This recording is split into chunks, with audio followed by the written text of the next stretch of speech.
Good day everyone. So today this is the problem we'll be looking at, and as you can see in this problem we're given two polynomials separated by what you may call a subtraction sign or a negative sign, and we're given the instruction to simplify completely. So the first thing that a lot of people do when they look at this problem is they would try to subtract this polynomial from this one. So they would go negative 2x squared minus 7x squared. Now this is the completely wrong approach. This is the wrong way to look at it. The right way to approach this problem is to first take note that in front of this polynomial you have something standing there. In this case we have a negative sign. It could have been a 2, it could have been a 3, it could have been just a negative sign like what we have here. And what this is telling us is that some type of distribution of this sign must take place in order for us to get rid of the parentheses and move on with solving the problem. So since we have just a negative sign here, we can look at it as -1. And what we're going to do is distribute this sign throughout the polynomial with each term. So what this means is that we're going to multiply -1 by negative 2x squared and so on. So we're going to go ahead and complete this right here. So we're going to go -1 times negative 2x squared. A negative times a negative gives us a positive. So we're going to put down our positive sign there. And negative 2 times 2x squared times -1 is going to give us a positive 2x squared. A -1 times a positive 3x squared is going to give us a negative, as a negative times a positive always going to give you a negative sign, and a 3x. And once again we have a negative times a negative, and that's going to give us a positive 1 times 8, which gives us 8. So now we've completely gotten rid of this parentheses right here, and we can go ahead and take a look at the polynomial to the left hand side.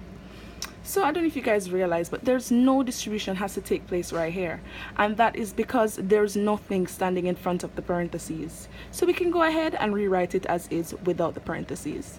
So we're gonna write 7x squared plus 5x minus 2. And now that we have that, now we can go ahead and do our next operation, and this will be to combine like terms.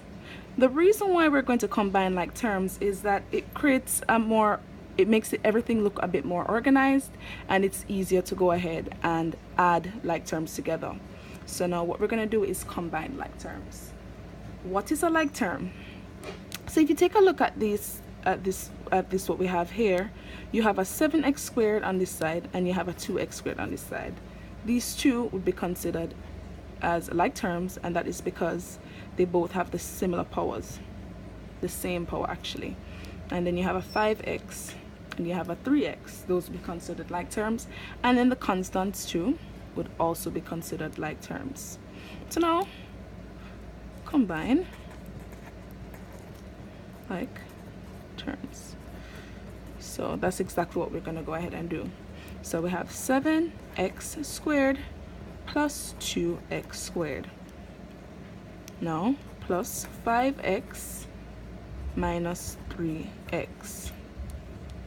Now the constants, -2 plus 8.